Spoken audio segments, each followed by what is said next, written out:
I met Sean and Billy through Stanley Fields, who also introduced us to Jesse. Stanley, I'm sure, will have to beam him in at some point because he's threatening to kind of stay over there and not ever come over to Europe. So we'll have to beam him in for the next summit. And he also introduced us to John. That's right. Sean and Billy have a very interesting strong operations background, many different things that you've looked at, seen this opportunity from many different angles. They're going to be sharing their vision, their plans for FairWealth, which I think is a phenomenal name. It's in, broadly speaking, the tokenization of real estate assets, but it's much bigger than that. So would you please welcome Sean and Billy to come to the stage. So thank you, Julie. Pleasure to be here. I'm Sean Bean, Chief Compliance Officer of FairWealth. We're a real estate tokenization platform, and we're in the process of unlocking portions of trillions of dollars in essentially currently sequestered resources that could be put into these markets. I really liked the, you kind of couldn't have given a better segue if you planned on it, maybe you did, but we changed the deck a little bit in anticipation of speaking here today, and the changes were purely about big ideas. You know, we had the deck originally was just jumping straight into here's the problem. This is what this is a pretty esoteric space. You know, this is like very niche financial services related stuff, and you know, it's a little wonky. We try to make it interesting, but so we thought about what are we really addressing here? What are the big picture issues that we're dealing with?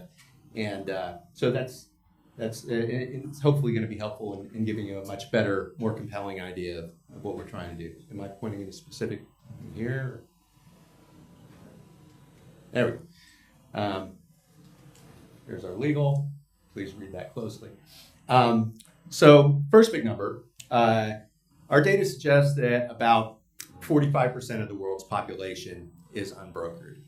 About 3.5 billion people. And what we mean when we talk about unbrokered, you know, we talk about unbanked, and you hear that number thrown around, and the World Bank looks at that, and people without bank accounts and have difficulty transferring money. And that's actually a much smaller number that's been addressed somewhat well. It's down, I think, around 20% of the world's population is unbanked. A lot more unbrokered, and by which we mean lacking a brokerage account, and because of that, essentially locked out of the massive wealth generation engine that is equity investing. So which is, and there is wealth out there. We don't think these are not the most affluent people, but you know, we talk a lot about the 1% having half the world's wealth. But what about everybody else? We don't really think about that. And do we have is there a pointer? I'm not sure. This. Yeah, there we go. So about 80% of the world's population has roughly 12.5% of the world's wealth, which percentage-wise, not that impressive, but the numbers in an objective, just standalone basis, it's close to $60 trillion of money that is, and again, thinking of the previous slide, a lot of that percentage of unbrokered is these people. So a lot of that money is just locked out, and it's just an objectively pretty massive number. Now, the trick eventually, which we get to, and what we're solving for, is scale, because these are much smaller check sizes. The potential check sizes are much smaller, but because you've got net worths of 10 to 100,000, and half of the group here less than 10,000, but in the aggregate, very powerful. Shifting gears, U.S. real estate, multifamily, the aggregated asset value over $4 trillion worth of assets. And this is not, and we're talking about multifamily here specifically, and this is not speculative. These are not proposed projects. This isn't horizontal. This is fully developed, cash flow generating, rented, occupied assets. Zooming in on that a little bit, over 24 million apartment units nationwide in the U.S., at an average $1,800 a month rent. Annualize that by 12 and multiply that by the total number of units, and you've got over $500 billion a year in rents being generated in those assets. So this is all sounds wonderful, but everything is not completely perfect. Of that $4 trillion, about half is held on the books of U.S. banks as residential mortgage-backed securities, and which, of course, we know are one of the safest assets on earth and what could possibly ever go wrong with MBS.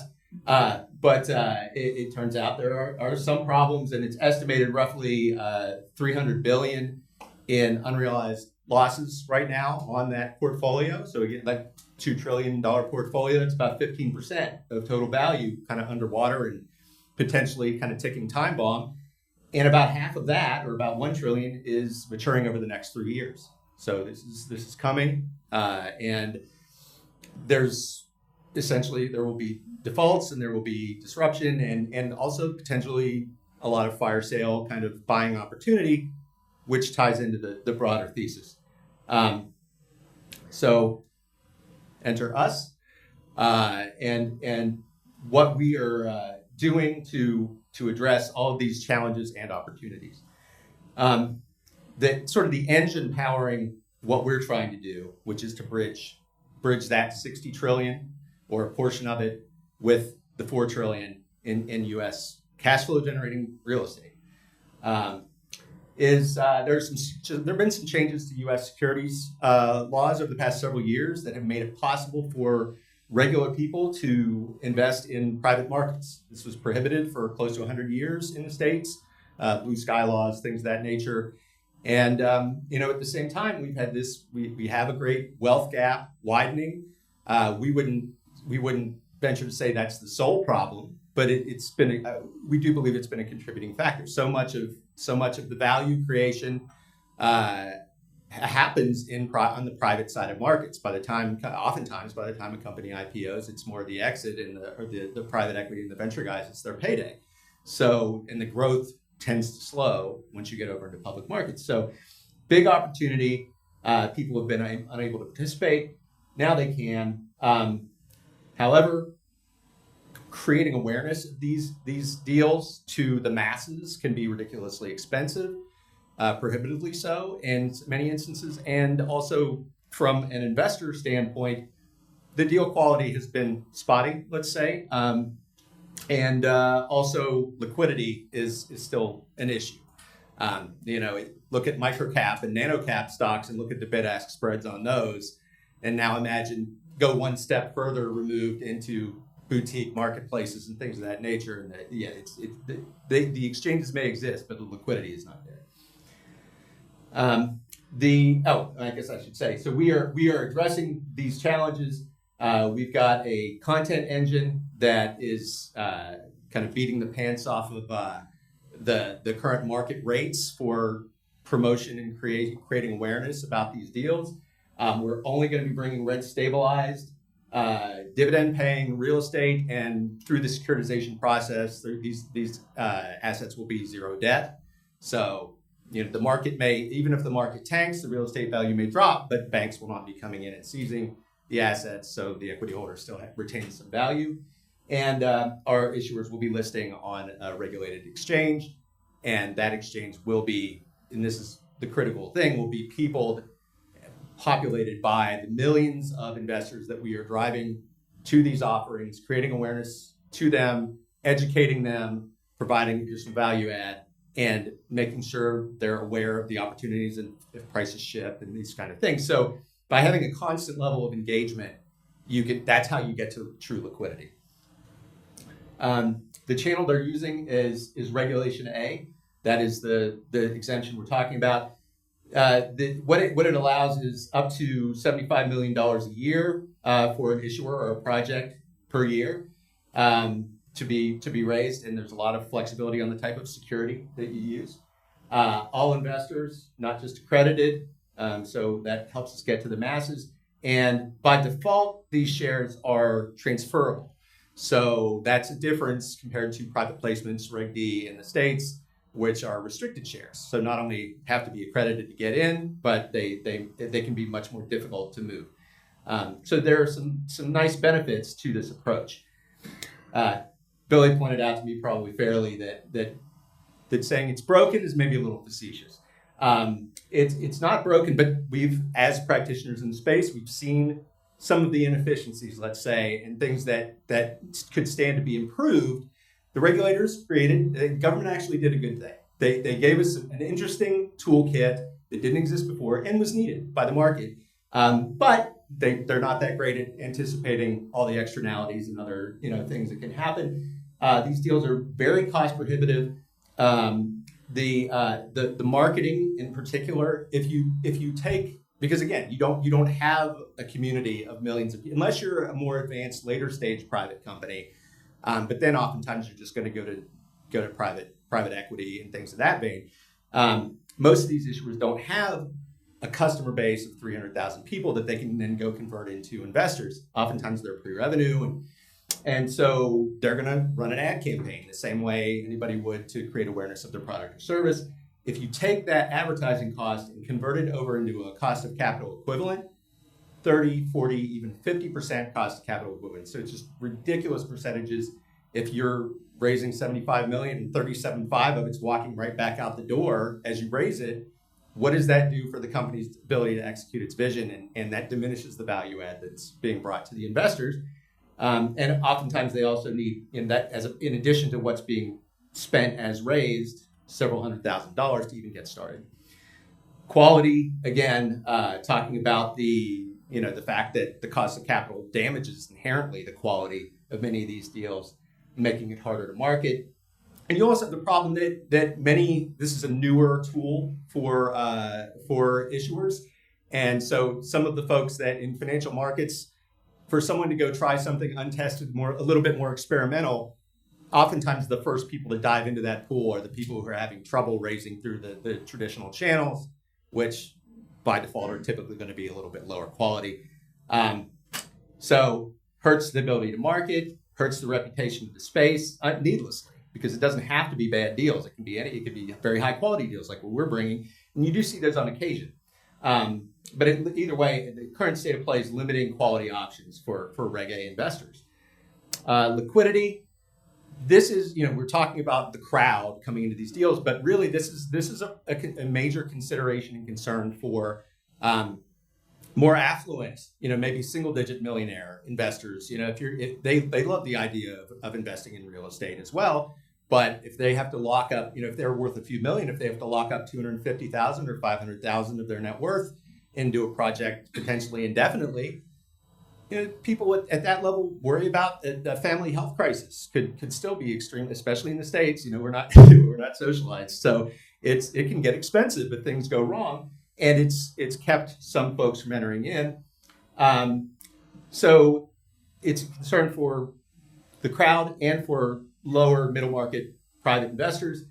A number of exchanges and ATSs, boutique groups have filed their paperwork and created these entities to become marketplaces. But again, this is not Field of Dreams. Just by virtue of going and filing your paperwork, they built it, but nobody came.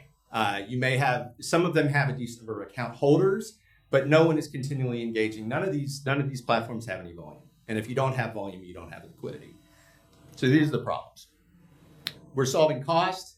We'll get to the secret sauce of the marketing platform and what makes it so unique and how we can slash prices to 5 or 10% of what those typical market rates are. And actually, it cost of capital equivalent. Our marketing, we end up being 5 to 10%, which is more typical broker-dealer private market fees, getting away from that 50%.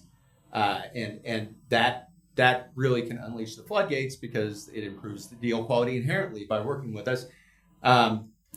The quality issue, all of our deals will be, again, rent stabilized, cash flow generating. Owners will be paid dividends very regularly, monthly, if not every other week, and no debt. So these are going to be very strong. We've got a pipeline, and this is thanks to Billy and his brother, but a pipeline of about $750 million worth of properties that are very interested in this approach, and that's our pipeline right now. And again, if you think about it from their standpoint, they're going to unlock some of all this sunk capital in these existing assets at a time when there will be some substantial discounts on some of the other properties in the space. Lets them keep a long tail on what they have, keep a percentage, but to go out and redeploy that capital in this buyer's market that we've got going on. Additionally, half of we actually have about $1 billion soft circled lined up, very interested through a network of wealth managers that we're connected to, who are interested in, again, this is the more affluent but still lower end of the market, coming in 50-50 match. So we're not just relying on the crowd here. We're going to have some coming in for managed money, some coming in, which will make the deals more compelling for the retail investors as well. Liquidity, our issuers will list on the MERJ exchange.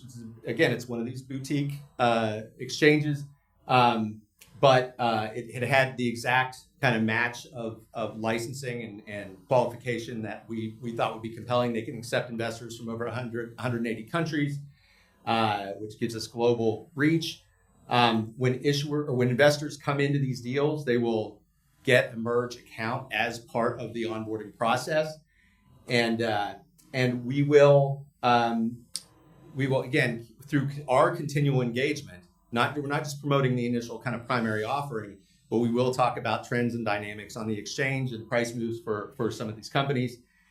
If someone needs to unwind a $250,000 position, if the shares happen to take a little bit of a hit because of that, the yield acts as a natural insurance policy for the crowd, because if they came in getting 5% or something, because again, zero debt, so it's not levered to the hilt, the yield is a little more modest. But if they came in and they were excited about 5%, if the effective yield jumps to 9 or 10%, they're going to love that even more, and we're going to make sure they're aware that's happening. We get liquidity, we solve it.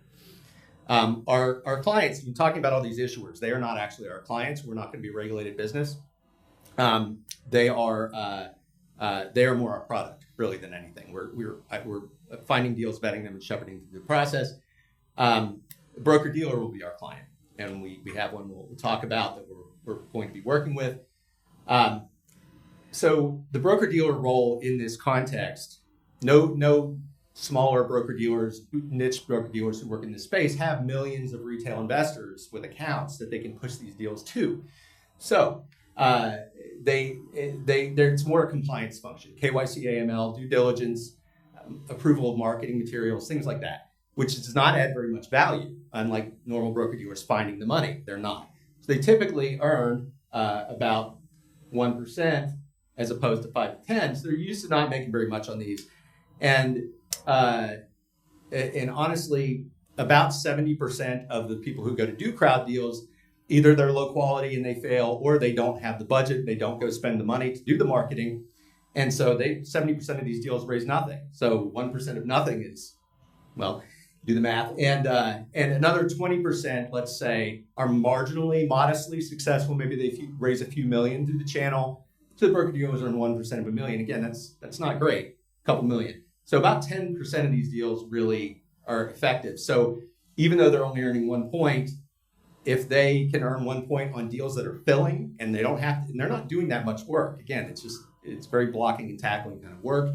So we will be coming in and restoring that value add role of an audience and distribution to the broker dealers in this space. What we'll be doing is charging. We can't earn commission because we're not regulated, but we're licensing our tech to them, the investor onboarding funnel, and also the marketing engine. And so we have a negotiated fixed fee lump sum price that we're paid at closing, and that will typically run in the $1 to $4 million range per deal, depending on the size and the amount of expected work involved. The broker dealer bumps up the commission that they charge to the issuer and they still essentially net out the 1%, and we get a substantial portion of that through the fixed lump sum fee. This is the secret sauce on the marketing engine. Stanley Fields, our founder, has executed on this vision in the past through his previous entity. He has full rights to go do it again, and we know it works, and we'll show you some of the data. Some of the data that we do have is based on that previous exercise that he did, that business he stood up. These are 1 minute anchored news reports, and they're run on social media. They're objective, just who, what, where, when, no opinion, broad appeal. And what happens is you have the video, and then at the end, at the bottom, there'll be a link. And previously he did a poll or a survey or something like that. What our link will be is learn how you can invest as little as $500 in U.S. real estate and earn interest on that 5% per year, or whatever it may be. And because of that approach, Facebook does not treat this as sponsored content. They do not charge advertising rates for that content. It's just like any influencer or other group that is out there putting their content online and adding value and building an audience. That's what we're doing. Here's the numbers from Stanley's previous exercise. This is from the last full month of operation of the previous venture.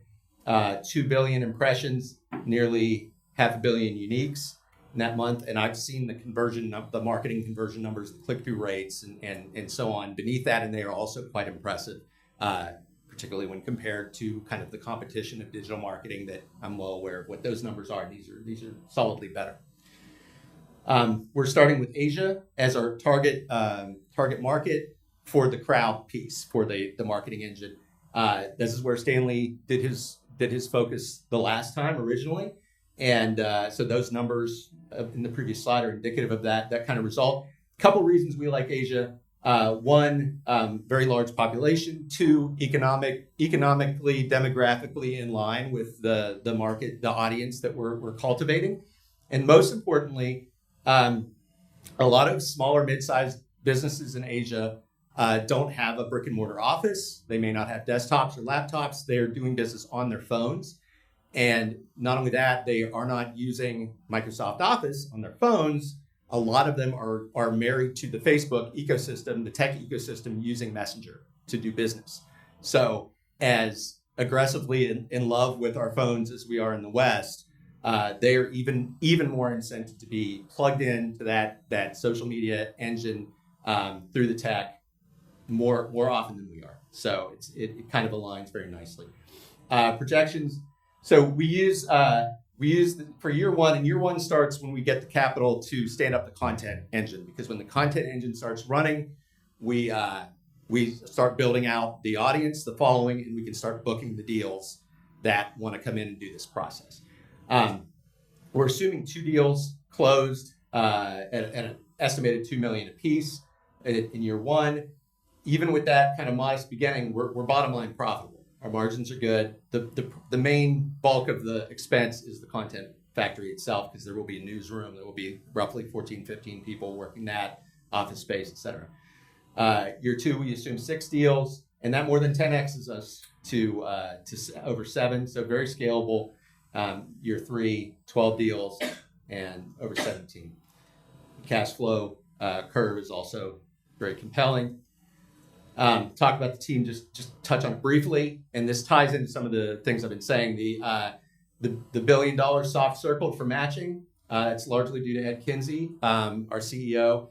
He's a money manager. He's an RIA in the U.S., and a lot of the people that came into our seed round were people through Ed and Billy's brother, who, again, want access to these kind of deals. So they kind of help get us up and running. But also that's where we've got all this money lined up that wants to come into these deals for the same reasons. Stanley, founder, again, built the content factory. This has been his vision, his dream for several years, and kind of the stars aligned, particularly in terms of regulatory landscape in crypto. We don't need to talk too much about the crypto piece in this. It's fractional ownership of assets, but it's gotten a lot more friendly in terms of tokenization in the States. We got the Genius Act passed, and it's just a lot more positive sentiment than what we were getting a first several years. So that's Stanley and Billy, our Chief Revenue Officer. Again, say hi, Billy. There he is. Billy's got a lot of experience in real estate, working with farms, mortgage brokerage work, and that's where our deal pipeline comes from. I'm an attorney, and I've got 5 securities licenses, been with a number of broker dealers over the years, and past several years, since about 2020, working in this space, specifically in sort of this U.S. crowd investing space. Strategic Partners, great law firm that's done more than Marty Tate's done more than 50 Reg A deals, pretty well known in the industry. The exchange, MERJ, and Digital is the sponsor advisor. That we have an MOU with Digital. The chairman of Digital is also the chairman of MERJ, so about the best sponsor advisor to bring issuers over that we could want. They are also our technology partner, which is important because, again, we've got the marketing engine, but the investor onboarding tech. The deal we have with Digital is upon hitting some benchmarks of success with bringing in, helping populate their exchange with thousands and thousands of investors, we get a copy of their investor onboarding tech stack gratis. So even though we're positioning as a tech company, our tech costs are going to be very low. We'll have a CTO and there'll be some integration. But and I'm very familiar with the tech stack. I actually indirectly helped build some of the content through my old broker dealer. I've had a relationship with Digital. Bosonic is the broker dealer that we're going to be working with initially, and they're part of MERJ's ecosystem. And we've had discussions about the proposed model. They're very comfortable with it. They find it just as compelling as we thought they would. More info about Digital. Competition, the broker dealers and the funding portals, the regulated entities, they have people with accounts, but no one listens to them. And some of the portals are not even allowed to formally make recommendations. I've done a lot of consulting work helping some of these guys try and get eyeballs on their deals when theoretically they should be able to do that themselves. They've had a lot of accounts set up and there's no engagement. The real estate folks, vast majority of these folks have been doing private placements, so no liquidity and accredited only. The digital marketers are the expensive folks that we're beating on price. We're raising $5 million, $10 million pre, 15 posts, so a third of the company. A large portion of that will be used to stand up the content factory. Again, that kind of gets the ball rolling from the revenue generation funnel.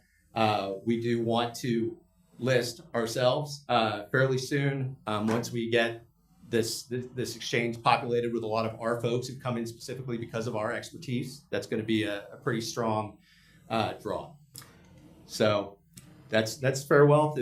If you'd like to learn how you can help us bridge the gap between $60 trillion in sequestered money and $4 trillion in U.S. real estate, Billy and I'd love to talk to you. Thank you.